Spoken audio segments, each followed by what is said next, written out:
नमस्कार दोस्तों, जैसा कि पिछले वीडियो में हम लोगों ने एसपीडी सामान्य विज्ञान का पेज 6 पढ़ा था और इस वीडियो में हम लोग एसपीडी का सामान्य विज्ञान का पेज 7वां पढ़ेंगे। तो सबसे पहले जिन्होंने चैनल सब्सक्राइब नहीं किया है वो चैनल को सब्सक्राइब कर लें। वीडियो के एंड में वीडियो अगर पसंद आए तो वीडियो को लाइक कर दें और कमेंट करके हमें बताएं आपको वीडियो कैसा लगा, और अपने दोस्तों तक भी शेयर करें और वीडियो को ज़्यादा से ज़्यादा दोस्तों तक पहुंचाएं। तो चलिए दोस्तों वीडियो शुरू करते हैं। जब कोई वस्तु चंद्रमा से पृथ्वी पर स्थानांतरित की जाती है तो उसका पृथ्वी पर क्या होता है, भार बढ़ जाता है। जैसे कोई चीज़ पृथ्वी पे 6 किलो का होगा तो चंद्रमा पे जाने के बाद उसका वजन घट जाएगा, 1 किलो हो जाएगा। वही चंद्रमा से पृथ्वी पे कोई चीज़ आएगा तो वजन 6 गुना हो जाएगा। ठीक है। जी की इकाई है न्यूटन मीटर स्क्वायर पर किलोग्राम स्क्वायर। एक वस्तु का वजन सबसे अधिक कहाँ रखने पर होगा, उसके ध्रुव पे रखने पर। एक वस्तु का वजन सबसे अधिक पृथ्वी के ध्रुव पे रखने पे होगा। एक पीढ़ी से दूसरे पीढ़ी में आनुवंशिक सूचना का स्थानांतरण पूरा किया जाता है डीएनए द्वारा। सबसे पहले प्रयोगशाला में बनाया गया कार्बनिक यौगिक था यूरिया। सबसे पहले कार्बनिक यौगिक कौन सा बना था लैब में? यूरिया। ग्रह सूर्य के चारों ओर घूमते हैं, इसका कारण है ग्रेविटेशनल फोर्स या गुरुत्वाकर्षण बल। लेड भंडारित बैटरियों में कौन सा अम्ल प्रयुक्त किया जाता है? सल्फ्यूरिक अम्ल। जड़त्व आघूर्ण का मात्रक होता है किलोग्राम मीटर स्क्वायर। जड़त्व आघूर्ण का मात्रक होता है किलोग्राम मीटर स्क्वायर। 1 जूल बराबर होता है 10⁷ अर्ग के। सूक्ष्म जीवाणु युक्त पदार्थ का शीतीकरण एक प्रक्रिया है जिसका अर्थ है जीवाणुओं को निष्क्रिय करना। सूक्ष्म जीवाणु का युक्त पदार्थ का शीतीकरण एक प्रक्रिया है जिसका कार्य है जीवाणु को निष्क्रिय करना। रेशम के कीड़ों का पालन कहलाता है सेरीकल्चर। प्लास्टर ऑफ पेरिस का रासायनिक नाम क्या है? Calcium sulphate hemihydrate. Plaster of Paris का रासायनिक नाम क्या है? Calcium sulphate hemihydrate. ठीक है। तो दोस्तों जिन्होंने चैनल को सब्सक्राइब नहीं किया है सब्सक्राइब कर लें। उच्च तापमान किसके द्वारा मापा जाता है? पायरोमीटर के द्वारा। उच्च तापमान किसके द्वारा मापा जाता है? पायरोमीटर द्वारा। गतिमान वस्तु में होती है गतिज ऊर्जा। गतिमान वस्तु में कौन सी ऊर्जा होती है? गतिज ऊर्जा होती है। सबसे कठोर धातु तत्व कौन सा है? प्लेटिनियम। दूर की वस्तु को देखने के लिए किस उपकरण का प्रयोग किया जाता है? बाइनोक्यूलर का, दूरबीन का। बाइनोक्यूलर या दूरबीन। बैरोमीटर का क्या उपयोग है? वायुमंडलीय दाब को नापना। ठीक है। जल का आयतन सबसे कम होता है 4 डिग्री सेल्सियस तापक्रम पर। प्रकाश संश्लेषण के द्वारा प्रकाश ऊर्जा रूपांतरित होती है उष्मा ऊर्जा में। कोण की इकाई क्या होती है? रेडियन। क्रायोजेनिक इंजनों का प्रयोग किसमें होता है? रॉकेट प्रौद्योगिकी में। द्रव में पृष्ठ तनाव होता है अणुओं के बीच कोहेसिव बल।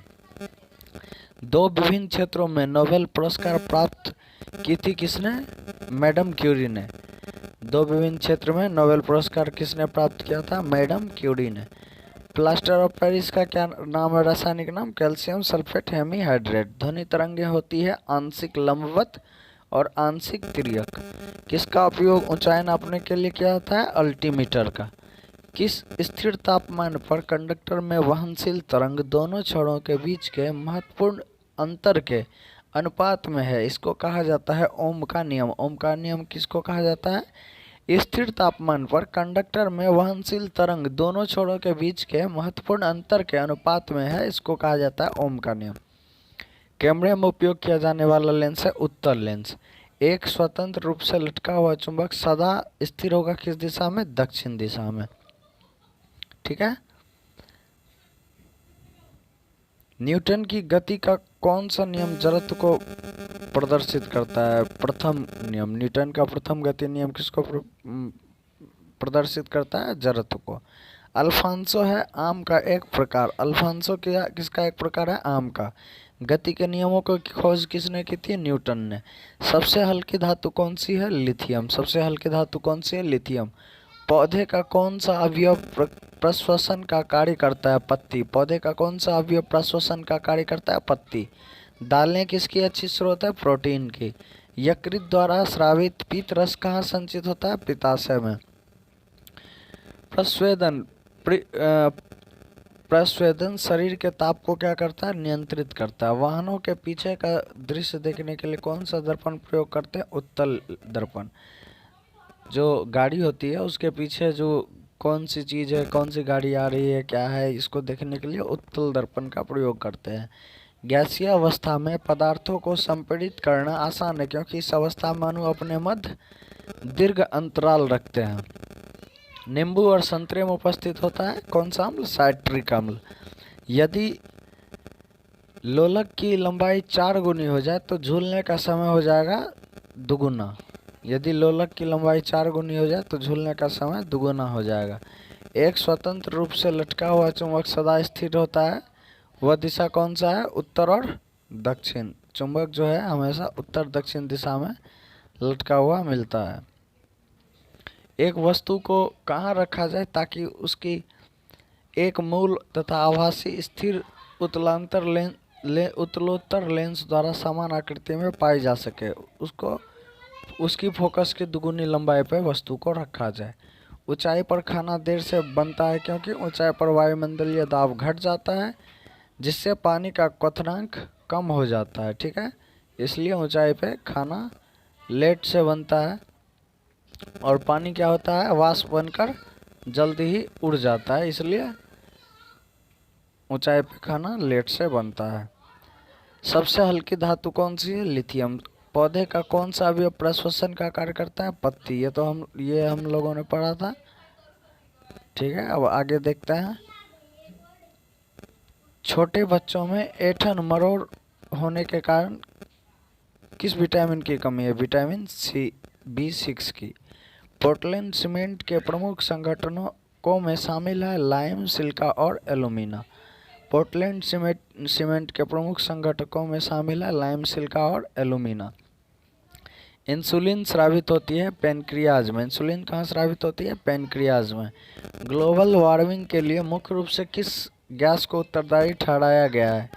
कार्बन डाइऑक्साइड, CO2 और CH4 को।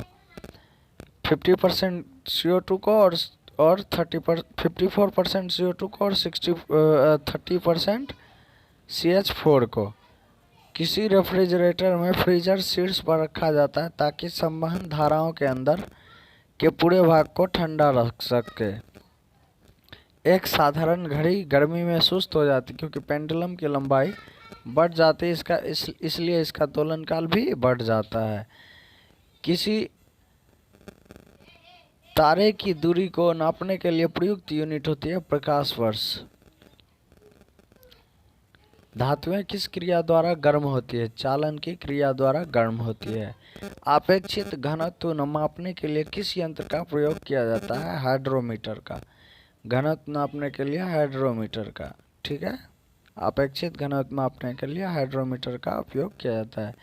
तो दोस्तों, वीडियो कैसा लगा कमेंट करके ज़रूर बताइएगा। अगर वीडियो पसंद आया हो तो वीडियो को लाइक कर दें और अपने दोस्तों तक शेयर करके इसे पहुंचा दें। और जो अभी चैनल पर नए हैं, जिन्होंने अभी तक चैनल को सब्सक्राइब नहीं किया है, वह चैनल को सब्सक्राइब कर लें। वीडियो को देखने के लिए धन्यवाद। Thank you for watching.